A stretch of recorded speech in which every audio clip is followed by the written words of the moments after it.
안녕하세요. 이번 시간에는 미분 방정식 두 번째 시간 방향장과 오일러 방법에 대해 설명하도록 하겠습니다. 자, 기존 교과서들이랑 약간 방향이 좀 다른데 처음 설명하는 부분이 제가 생각했을 때는 이 부분이 미분 방정식의 해의 이제 특성을 이해하는데 굉장히 중요한 역할을 한다고 생각해서 여기부터 좀 빌드업을 해가면서 설명드리도록 하겠습니다. 자, 모든 내용은 제 블로그에 보시면 글로 정리가 되어 있으니까 확인해 보시는 것도 좋을 것 같습니다. 바로 시작할게요. 자, 저번 시간에는 우리가 미분 방정식을 이용해서 어떤 현상을 모델링하는 방법에 대해서 배웠습니다. 간단한 현상들만 모델링했지만 그때 얻은 결과 중 하나로 우리가 얻은 모델 중 하나가 성장에 관한 모델이었죠. 그리고 특히 인구수의 성장에 관한 내용을 우리가 다뤘습니다. 그때 얻은 결과 중 하나로 뭐냐면 인구수의 성장률은 현재 인구수에 비례한다라는 식을 얻었죠. 걔가 이제 dp 뭐 dt는 kp다 이런 식으로 썼는데 현재 인구수에 비례해서 성장률이 결정된다라는 식을 얻었습니다. 그 식을 우리가 해석할 때는 그 당시엔 우리가 뭐라고 했냐면 좌변에는 미분 계수가 있고 우변에는 다항식이 있는 식이 미분 방정식이다 이렇게 이해할 수 있다라고 말씀드렸는데 이번 시간에는 조금 미분 방정식을 좀 다르게 보려고 하는데 뭐냐면 지금까지 봤던 방식은 좌변에서 우변으로 생각하는 방식이었다고 하면 이제부터는 한번 우변에서 좌변으로 넘겨서 생각해 보자는 거죠. 그래서 뭐냐면 이 fxy라는 걸 어떻게 생각하냐면 x, y라는 점에 있는 그 함수 값이 바로 기울기로 결정되어 있다라고 보자는 겁니다. 거꾸로 생각해 보자는 거죠. 그래서 모든 x, y 좌표에 기울기가 정의되어 있다. 이렇게 보자는 거죠. 그래서 그 말을 가지고 좌표 평면에 한번 옮겨보면 이렇게 생각할 수 있는 거죠. 예를 들어 이런 미분 방정식이 있다고 해보겠습니다. 그러면 이 말은 이 fxy라는 게 y에는 상관없이 x 좌표만 가지고 기울기 값이 결정되는 미분 방정식이다. 이렇게 이해할 수 있는 거죠. 그래서 그걸 그림으로 옮겨보면 이렇게 x가 0일 때는 기울기가 모두 0이고 그렇죠? x가 1일 때는 기울기가 모두 1이고 x가 2일 때는 기울기가 모두 2고 x가 3일 때 모두 기울기가 3이고 이런 식으로 생각해서 그려줄 수 있다는 거죠. 이제 x가 음수인 경우도 마찬가지죠. x가 예를 들어 마이너스 2다 그러면 기울기가 모두 마이너스 2인 그런 기울기 장을 생각할 수 있다는 거죠. 그래서 얘 이름을 아까 말씀드렸던 것처럼 기울기장 혹은 방향장이라고 합니다. 왜냐하면 2차원 이 평면상에 어디에 좌표가 어떤 기울기를 가지는지를 모두 그려줬기 때문에 얘를 방향장, 영어로는 디렉션 필드 혹은 슬로프 필드라고 하는 겁니다. 그래서 우리가 이 방향장이라는 게 왜 중요한지 생각해 보면 우리가 이 뭔가 선을 그어가면서 솔루션 커브의 시간에 따른 특성을 파악할 수 있기 때문입니다. 자, 다시 말씀드리면 예를 들어 자, 여기부터 시작하는 솔루션 커브가 있다고 생각해 보면 이 방향을 따라서 우리가 움직여 간다면 이 해에 대한 특성을 생각할 수 있게 되는 거죠. 지금 뭐 손으로 좀 그리게 돼서 좀 그렇긴 한데 반대 방향으로도 이렇게 이어나갈 수 있는 거죠. 이런 식으로 생각해 보면 처음 시작점만 주어진다면 그 뒤에 곡선을 손으로 이어가면서 솔루션 커브를 구할 수 있지 않을까라는 생각이 들게 된다는 거죠. 그런 관점에서 이 방향장 굉장히 중요하고요. 조금 자세하게 좀 알아보도록 하겠습니다. 자, 그 방법을 구체적으로 수학적으로 기술한 게 오일러 방법인데 보도록 할게요. 자, 이 미분 방정식 다시 한번 봅시다. 그래서 여기 있는 게 변화율, 그리고 여기 있는 게 그 다항함수죠. 그래서 얘가 이제 말해주는 건 순간순간 변화율이 입력해준 x값에 따라 다르다. 이렇게를 얘기해주고 있는 건데, 자, 여기서 말하는 변화율이라는 거를 조금 그 정의를 원래대로 돌려놓고 생각해 본다면 이런 식으로 정의를 쓸 수 있겠죠. 그러니까 이 미분 계수를 우리가 원래 정의대로 돌려놓고 쓰면 이렇게 쓸 수 있는데, 이 식이 의미해 주는 거는 기하학적으로 봤을 때 지금 포인트와 그 다음번 포인트 간의 이 기울기가 어떤지를 얘기해 주고 있는 거고, 그걸 통해서 우리가 지금 포인트의 함수값을 알고 있고 이 기울기를 알고 있다면 이 다음 함수값을 예측할 수 있다는 거죠. 이 기울기를 통해서. 자, 이런 내용인데 조금 자세히 보도록 하겠습니다. 그래서 우리가 요 식에 대해서 h가 1인 경우부터 조금씩 줄여나가 보도록 할게요. 왜냐면 극한에 대해서 이해하려면 처음부터 극한 값을 가지고 얘기하면 힘드니까. 자, 이렇게 보면은 자, h가 1인 경우 한번 보도록 하겠습니다. h가 1인 경우는 여기 있는 h의 1을 대입해 주는 거죠. 그래서 여기 h1, 여기 h1 넣어주면 식이 이렇게 바뀌게 되겠죠. 그러면 fx 더하기 1은 x에 더하기 fx 이렇게 되는 거고, 이게 일종의 점화식처럼 작동하는 거죠. 그러니까 무슨 말이냐면 여기 f0가 0이라고 알고 있다고 하면 여기에 다음번 f1 구할 수 있겠죠. 왜냐하면 f의 0 더하기 1은 0 더하기 f0인데 요 값만 알면 우리가 f1 값을 구할 수 있으니까. 그러니까 그런 방식으로 f0 가지고 우리가 f1부터 f4까지 구할 수 있겠죠. f1 값 알게 되면 그 값 여기 넣어가지고 f2 값 구해내고, 그거 가지고 f3 값 구해내고.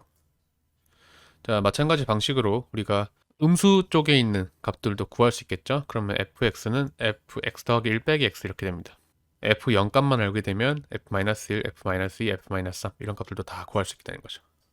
그런 방식으로 생각해보면 이렇게 값을 표로 정리할 수 있거나, 아니면 이걸 그래프로 그리면 우리가 이런 곡선처럼 생긴 그런 솔루션 커브를 얻게 되는 거죠.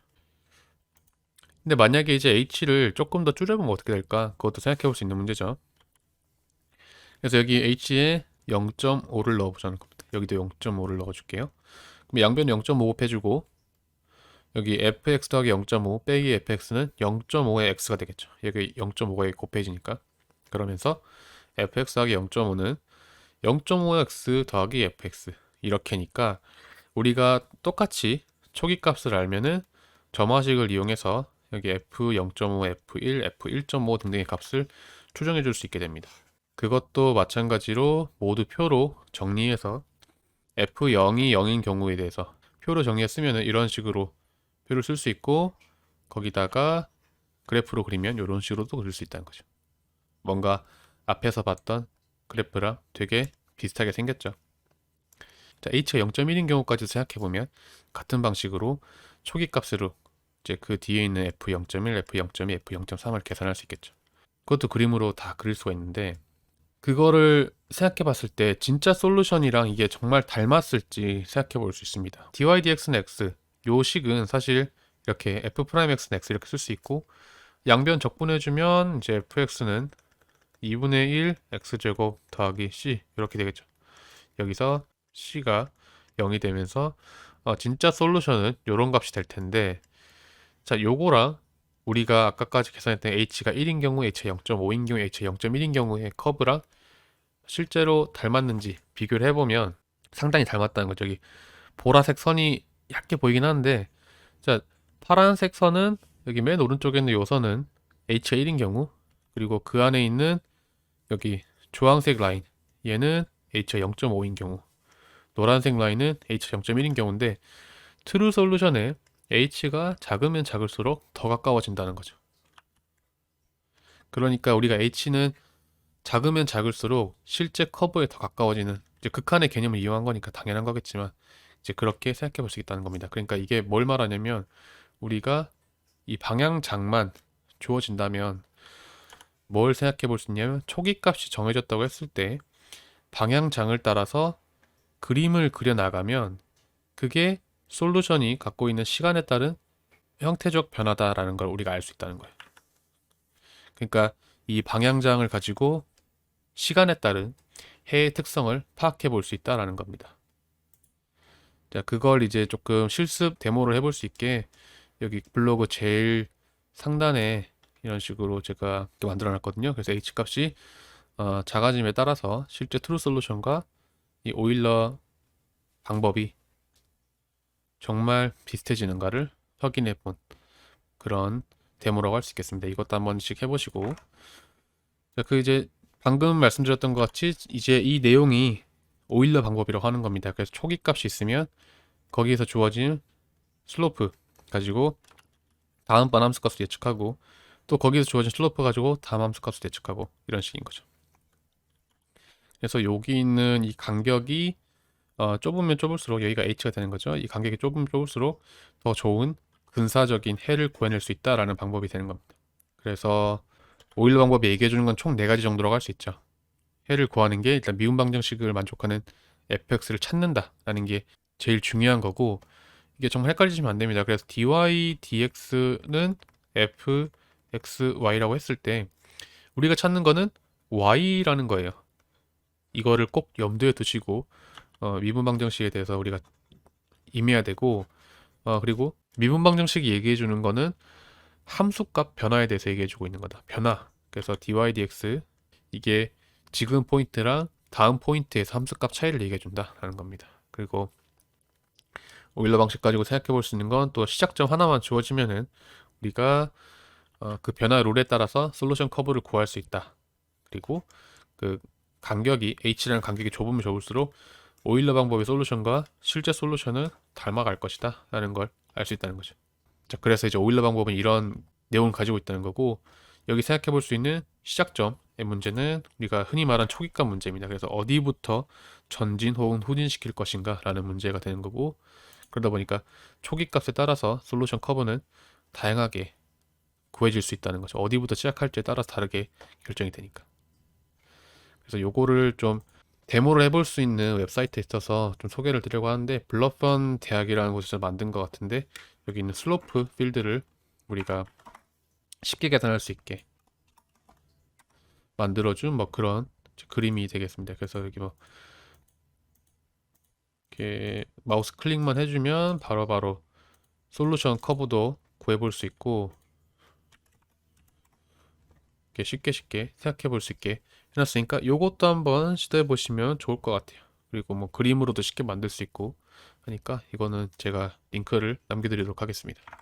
여기까지 하면 방향장과 오일러 방법에 대해 설명드리는 걸 할 수 있고, 저번 시간에 봤던 현상 모델링 한 것들, 걔네들도 솔루션 커브와 방향장을 그리면 이런 식으로 그릴 수 있게 되겠죠. 그래서 여기는 dy dx는 y라는 함수인데, 얘는 y 값에 따라서 이 슬로프가 정해지는 그런 슬로프 필드를 가지고 있겠죠. 그리고 솔루션을 그려보면 이렇게 계속 상승하는 그런 지수함수가 그려지는 거고, 로지스틱 그로스 모델 같은 경우에는 이렇게 슬로프가 y 값에 따라서 증가하다가 y 값이 어떤 특정한 최대 한계 수용량에 도달했을 때는 슬로프가 0으로 가야 하는 그런 방향장을 가지고 있겠죠. 그럴 때 솔루션 커브는 이렇게 계산될 수 있다는 거고. 자, 이번 시간에 이제 오일러 방법과 초기값 문제에 대해서 한번 생각해 봤습니다. 그래서 특별히 방향장에 대해서 생각을 해봤고, 오일러 방법이라는 게 미분 방정식을 수치적으로 해석하는 방법이긴 한데, 결국에는 우리가 이 미분 방정식을 이렇게 모든 좌표에 대한 기울기가 정의된 것으로 볼 수 있을 때 비로소 생각해 볼 수 있는 방법이다 라는 부분을 설명드렸고, 그리고 초기값 문제는 오일러 방식에서 봤던 것처럼 어디부터 시작해야지 우리가 원하는 솔루션 얻을 수 있을 것인가 라는 내용이 되는 것이니까 두 가지 다 우리가 좀 잡고 갔으면 좋겠습니다. 자, 오늘 이번 시간 여기까지 하도록 하고 또 다음 시간에 뵙도록 하겠습니다. 감사합니다.